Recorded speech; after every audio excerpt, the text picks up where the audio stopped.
పుల్చర్ల మండలంలోని రైతులకు ఇన్ని రోజులు ఏనుగులతోనే సమస్య అనుకుంటే ఇప్పుడు వాటి జతకు నెమలి పిల్లలు కూడా చేరాయి.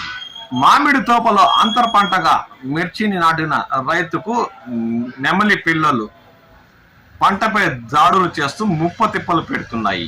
ఈ సంఘటన చిత్తూరు జిల్లా పుల్చల మండలం పాతపేట పంచాయతీలోని సినిమా టాకీస్ వెనక భాగంలోని తన మామిడి తోపులో కల్లూరు చెందిన ఒక రైతు అంతర్ పంటగా మిరప నాటాడు. బాగా ఏపుగా పెరిగిన మిరప పంటను పాతపాలెం అటే ప్రాంతం నుండి వస్తున్న నెమలి పిల్లలు సాయంత్రం ఉదయం వేళల్లో పంట పొలాలపై సంచరిస్తూ మిరప పంటను కాండం పూలు ఉండే చోట కొరికి నేలపాల చేస్తున్నాయి.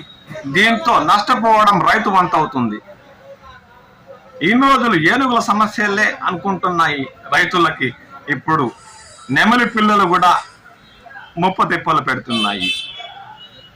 వాటిని తనమేసేందుకు సాయంత్రం ఉదయం వేళల్లో రైతు అక్కడే మకాం వేసి నానా కష్టాలు పడుతున్నాడు.